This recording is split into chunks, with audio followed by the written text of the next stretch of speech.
Seeing as how we couldn't catch the sunset last night, I woke up early this morning to try and catch the sunrise. And let me tell you, Epic. it was totally worth it. I'm really happy with how these photos turned out. And waking up at 5 in the morning to go hike was totally worth it. So last night I couldn't sleep and I had a pretty bad headache, and it was pretty much the telltale signs of early altitude sickness. So now I had to forego my ego and start taking altitude sickness pills, which does have some side effects, but also the main thing is that now that I started taking it, I can't stop taking it until after I'm back at a lower elevation. So that's kind of the annoying thing. It's not like a one and done thing. So in the rainy season, Hari, are you able to walk through here, or is it all flooded? Area not so much heavy raining. Yeah. We can walk. But the weather is not good. Yeah. Today's just kind of a pure hiking day. Not much going on. Views are pretty, but not really eventful. Hari's pretty tired. I'm pretty tired and sleep very well last night. So I think today is just gonna be kind of let's just power through and make it to the next stop.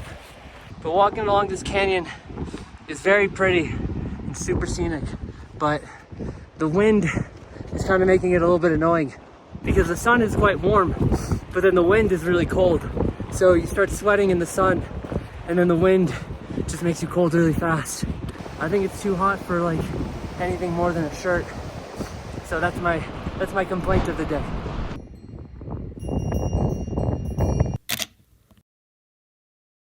After a few hours of hiking, we make it to Tame, where we rest for the night and prepare for our hardest day of hiking.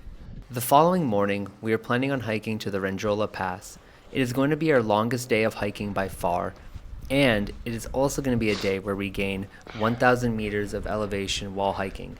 Here's our first rest point of the morning.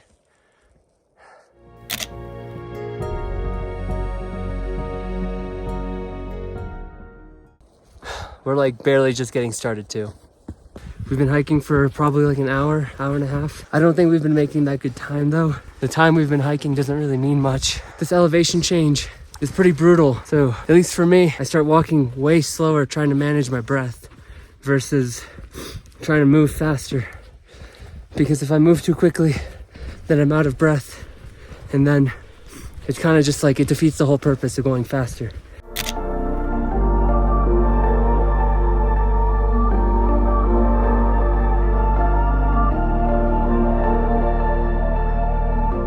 But man, where I'm at right now is absolutely beautiful. Check it out.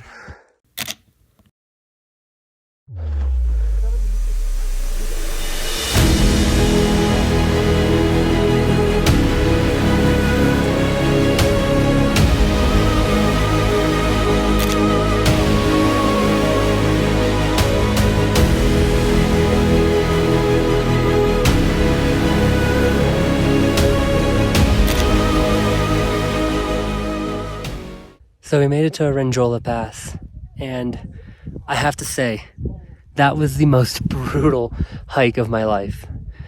It was easily the most physically demanding hike I've ever had to do, and it was one of those things where no matter how hard I tried to push myself to go faster, my body just couldn't keep up. Like, every step I had to take like a big breath, like I just didn't have the oxygen for it. I guess that just shows like my level of conditioning for this level of altitude. But yeah, it's really cool. I wish the weather conditions were better. They were nicer in the morning, so that's also why I'm a bit bummed that it took so long to get up here.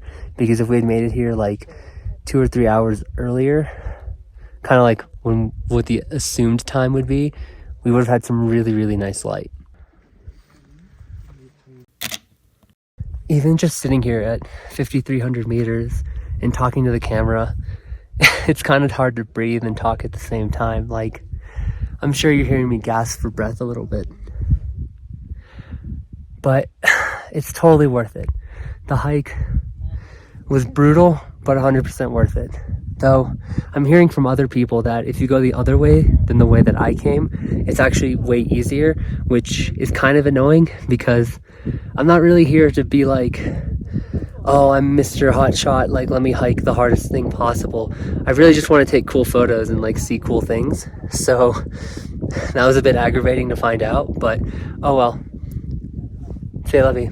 It takes us about 2 hours to hike down from the top. Is that where we're staying tonight? All the way over there? Yeah. Once the ground started to even out, things finally got relaxed as I made it to my tea house for the night. Pretty much right after I got settled, a giant snowstorm rolled in and it started snowing pretty heavily. It was really pretty just sitting inside and watching the snow fall. What's gonna happen next is probably the question you're asking yourself. Or probably not. Either way, you're gonna have to tune into the next episode to find out.